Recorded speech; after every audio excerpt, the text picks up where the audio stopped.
하나님 말씀은 욥기 19장 19절에서 27절까지 말씀입니다. 친한 친구도 모두 나를 꺼리며 내가 사랑하던 이들도 내게서 등을 돌린다. 나는 피골이 상접하여 뼈만 앙상하게 드러나고 잇몸으로 겨우 연명하는 신세가 되었다. 너희는 내 친구들이니 나를 너무 구박하지 말고 불쌍히 여겨다오. 하나님이 손으로 나를 치셨는데 어찌하여 너희마저 마치 하나님이라도 된 듯이 나를 핍박하느냐. 내 몸이 이 꼴인데도 아직도 성에 차지 않느냐. 아, 누가 있어 내가 하는 말을 듣고 기억하여 주었으면, 누가 있어 내가 하는 말을 비망록에 기록하여 주었으면, 누가 있어 내가 할 말이 영원히 남도록 바위에 글을 새겨 주었으면. 그러나 나는 확신한다. 내 구원자가 살아 계신다.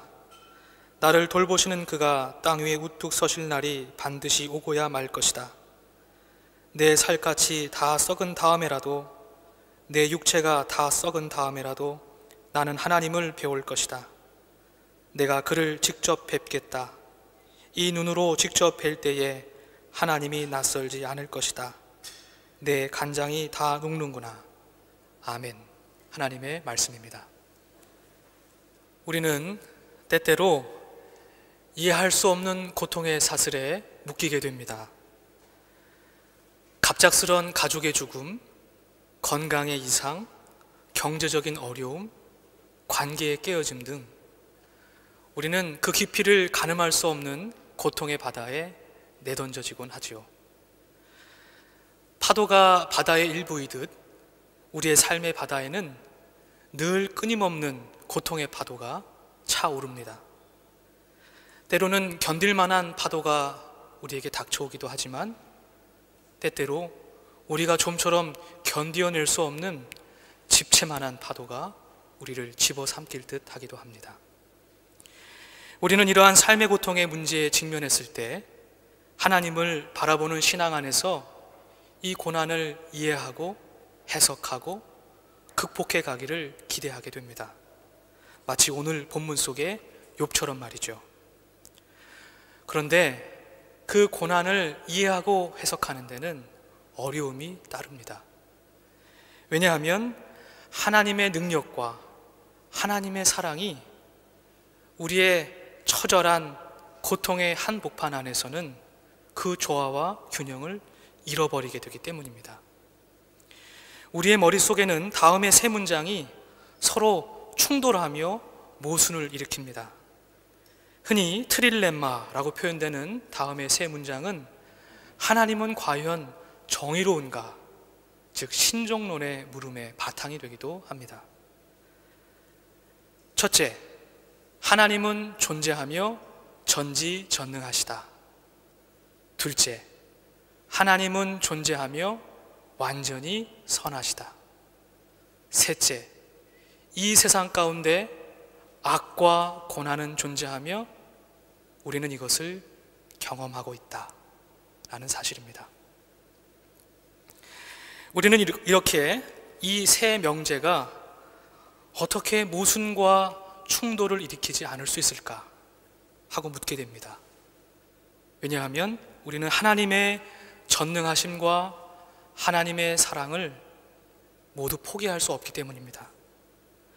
지금까지 수많은 신학자들과 철학자들이 이 물음에 답하고자 노력했지만 우리 모두를 설득할 만한 완전한 답변을 찾아낼 수는 없었습니다. 참으로 어려운 질문입니다. 사실 욥기 전체를 읽어보아도 우리는 이 물음에 대한 뾰족한 대답을 찾을 수는 없습니다. 왜냐하면 하나님께서도 이 물음을 답하고 있지 않으시기 때문입니다.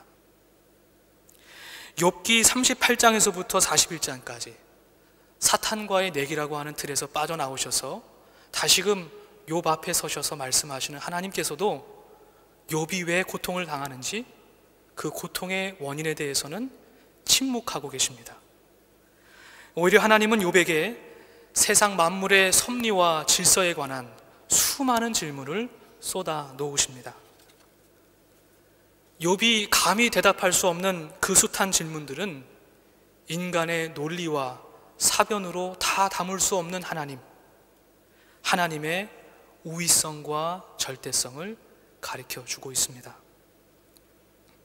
이는 동시에 고난에 대한 모든 인간적인 논리와 사변을 멈추라는 하나님의 무언의 메시지가 담겨 있는 것이죠. 하나님은 하나님이십니다. 그러나 욥기에 등장하는 욥의 세 친구 엘리바스, 소발, 빌닷, 그리고 후에 등장하는 엘리후는 이러한 신종론적 질문에 큰 고민을 하지 않습니다. 왜냐하면 그들은 마치 하나님이라도 된 듯이 우리가 경험하는 고난에 대한 아주 명료한 생각을 가지고 있었기 때문입니다. 우리는 그들의 생각을 인과응보, 권선징악이라는 말로 표현할 수 있겠습니다. 이는 전형적인 유대의 지혜 사상을 대변해주고 있습니다. 즉 인간의 삶은 인과론적으로 해석될 수 있으며 반드시 인간의 덕행은 상으로, 죄는 벌로 귀결될 수밖에 없다는 것이죠. 원인과 결과가 뚜렷합니다. 이는 동시에 결과론적인 사고방식이기도 합니다. 즉 현재의 고난은 하나님의 징벌이요, 현재의 풍요와 안녕은 하나님의 축복인 셈인 것이죠. 타협이나 중간지대는 있을 수 없습니다. 후에 등장하는 엘리후는 한 걸음 더 나아가서 욥에게 고난에 숨겨진 하나님의 선한 의지를 발견하라고 권면하기까지 합니다. 즉 고난이 가지고 있는 교육적이고 목적론적인 생각이 더해지는 것이죠. 쉽게 말해서 하나님의 뜻이 계셔서 이러한 고난을 허락하셨다는 것입니다. 전체적으로 보면 엘리후의 사고 방식도 욥의 세 친구들과 크게 다르지 않아 보입니다. 사실 권선징악 그 자체가 나쁜 것은 아닙니다. 행위에 따라서 상과 벌이 주어지지 않는다면 우리가 살아가는 세상 속에 최소한의 정의도 세워질 수 없을 것입니다.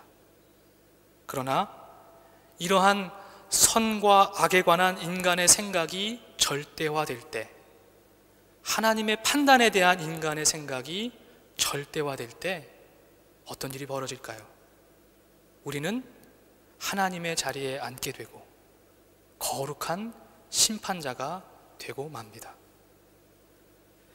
빌닷의 이야기를 예로 들어서 함께 살펴보고자 합니다. 오늘 우리가 함께 읽은 욥기 19장은 18장의 빌닷의 물음에 대한 욥의 답변을 담고 있습니다. 18장에서 빌닷은 욥에게 너는 언제 입을 다물 테냐 라는 말로 공박을 시작합니다. 가만히 보면 이것은 온전한 대화라고 볼 수는 없습니다. 이것은 욥을 정죄하고 공박하기 위한 독백입니다. 빌닷은 18장 5절 6절을 통해서 이렇게 말합니다. 함께 읽어보기를 원합니다. 결국 악한 자의 빛은 꺼지게 마련이고 그 불빛도 빛을 잃고 마는 법이다. 그의 집안을 밝히던 빛은 점점 희미해지고 환하게 비추어 주던 등불도 꺼질 것이다. 아멘. 빌닷은 지금 욥을 악한 자로 여기고 권선징악, 인과응보의 논리를 기계적으로 욥에게 적용시키고 있습니다. 그는 악하기에 그와 그의 집안은 빛이 사라지듯 사라지게 될 것이라고 악담합니다. 즉 욥의 현재의 고난은 그의 악한 행위를 근거하고 있다고 주장하고 있는 것이죠. 그는 18장 12절에서 15절까지 더욱더 노골적으로 욥을 지시하며 그가 받는 고난을 인과론적으로 해석하고 주장하고 있습니다. 더욱이 21절에서 빌닷은 이렇게 말합니다. 악한 자의 집안은 반드시 이런 일을 당하며 하나님을 알지 못하는 자가 사는 곳이 이렇게 되고 말 것이다 라고 말합니다. 결국 빌닷은 권선징악, 인과응보의 논리를 모든 사람에게 적용하기 위해서 보편화시키고 절대화시키고 있는 것이죠. 욥이 경계하고 있는 것은 바로 이러한 하나님의 뜻에 대한, 하나님의 심판에 대한 자기 확신입니다. 욥은 이렇게 항변합니다. 어찌하여 너희마저 마치 하나님이라도 된 듯 나를 핍박하느냐 라고 말합니다. 그렇습니다. 하나님에 대한 우리의 생각과 신념이 절대화될 때 우리의 신앙의 대상은 하나님이 아니라 나 자신이 되고 맙니다. 하나님을 섬길 것인지 아니면 나의 하나님을 섬길 것인지 우리가 선택해야만 합니다. 이러한 의미에서 하나님을 대신하는 우상이 우리 밖에만 있는 것이 아니라 우리 안에도 있을 수 있음을 우리는 기억해야 하겠습니다. 욥이 지속적으로 이러한 우상 숭배와 같은 자기 확신을 경계하며 끊임없이 견지해 나가고자 했던 것은 하나님에 대한 불가해성, 불규정성입니다. 즉 하나님은 완전히 우리로 하여금 이해될 수 없고 규정될 수 없다는 사실입니다. 이것은 욥기 전체의 주제이며 배경이기도 합니다. 하나님은 우리에게 가까이 계실 수도 있고 멀리 계실 수도 있으며 말씀하실 수도 있고 침묵하실 수도 있으며 자신을 드러내실 수도 있고 감추실 수도 있습니다.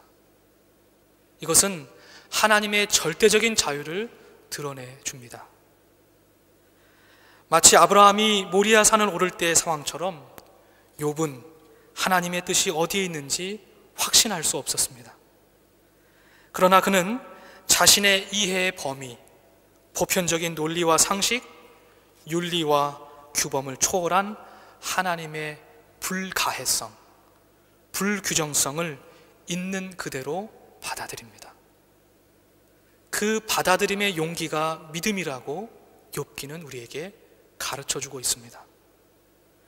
오늘 우리가 함께 읽은 19장의 말씀 역시 이러한 긴장을 고스란히 담고 있습니다.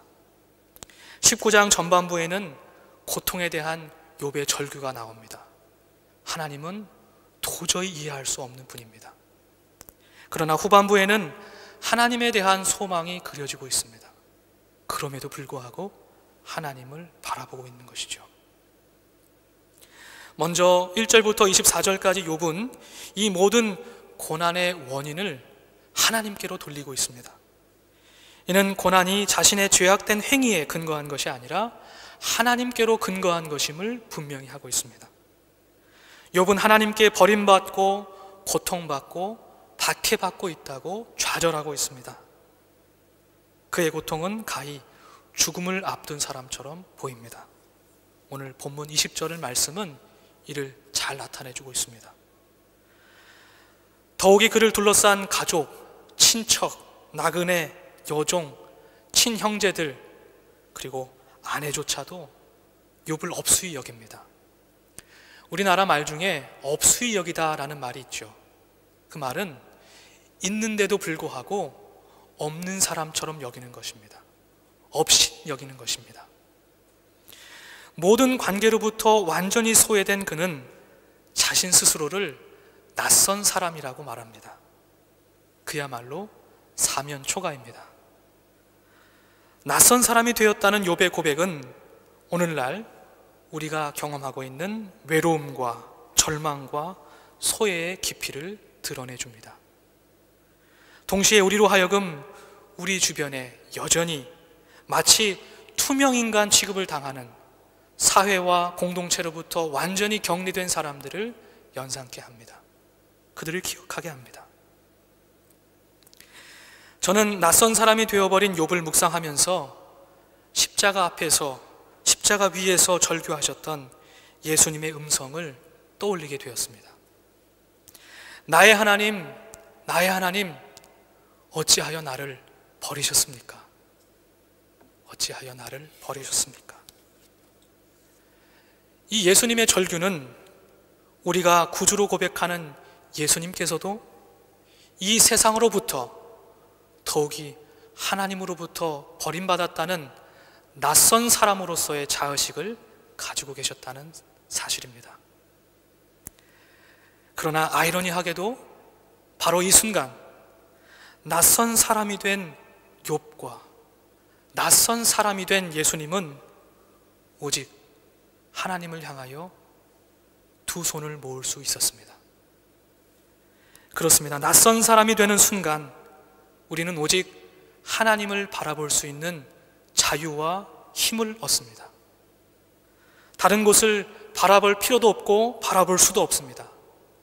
이때 우리는 오직 하나님 앞에서만 설 수 있습니다. 욥은 지금 하나님 앞에 홀로 있습니다. 낯선 이로서 자신이 규정할 수 없는 낯선이 앞에 서게 되는 것입니다. 아무도 없는 곳에서 낯선이와 홀로 대면하고 있는 욥은 다음과 같이 고백하고 있습니다. 다 함께 읽어보길 원합니다. 그러나 나는 확신한다. 내 구원자가 살아계신다. 나를 돌보시는 그가 땅 위에 우뚝 서실 날이 반드시 오고 말 것이다. 아멘.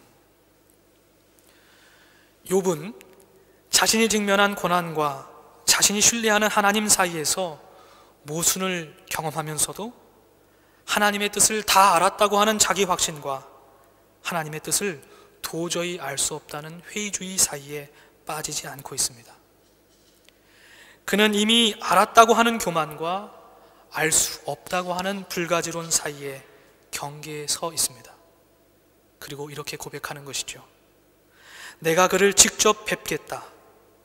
이 눈으로 직접 뵐 때에 하나님은 낯설지 않을 것이다.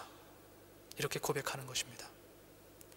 내 구원자가 살아계시고 내가 그를 직접 뵐 것이다 라고 고백합니다. 욥은 하나님께 대한 자신 스스로의 이성적인 판단과 기대와 신념을 중지합니다. 그리고 자유롭게 홀로 하나님을 바라봅니다. 낯선 사람이 되어버린 그가 자신의 머리와 가슴으로 온전히 담을 수 없는 낯선 존재의 얼굴을 구하고 있습니다. 결국 욥은 모든 고난의 터널을 지나 하나님을 대면하고 이렇게 고백하지요. 욥기 42장 5절의 말씀입니다. 주님이 어떤 분이시라는 것을 지금까지 제가 귀로만 들었습니다. 그러나 이제는 제가 제 눈으로 주님을 뵙습니다. 이렇듯 낯선 사람이 되어버린 욥에게 도저히 이해할 수 없는 낯설기만 한 존재였던 하나님이 더 이상 낯설지 않은 존재로 욥 가운데 굳건히 자리 잡게 된 것이죠. 낯선 사람으로서의 욥의 고백과 기도는 우리의 마음에 큰 울림을 주고 있습니다. 바라기는 저와 여러분 모두 낯선 사람이 되었을 때에, 홀로 있다고 느낄 때에, 우리가 어찌할 수 없는 절망 가운데 있다고 느낄 때에 오직 하나님을 향하여 설 수 있기를 원합니다. 아프고 힘들지만 바로 이때에 우리의 고난의 삶을 넘어서서 우리에게 말 걸어오신 하나님을 대면할 수 있게 되리라고 믿습니다.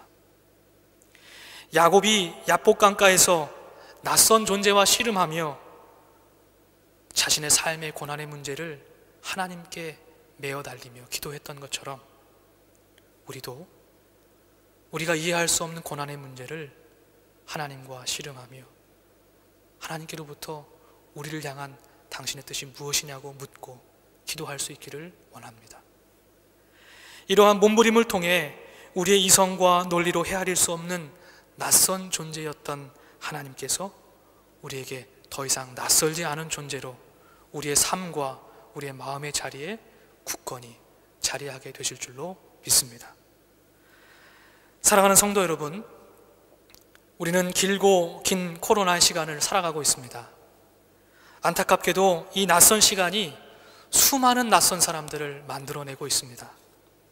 그러나 어두움이 깊으면 깊을수록 그 빛은 더욱더 환하게 느껴지듯이 하나님께 대한 신뢰와 믿음을 잃어버리지 않고 홀로 굳건히 하나님의 얼굴을 구하는 저와 여러분이 되기를 주님의 이름으로 간절히 축복합니다. 하나님께서 함께 하십니다. 다 함께 기도하겠습니다.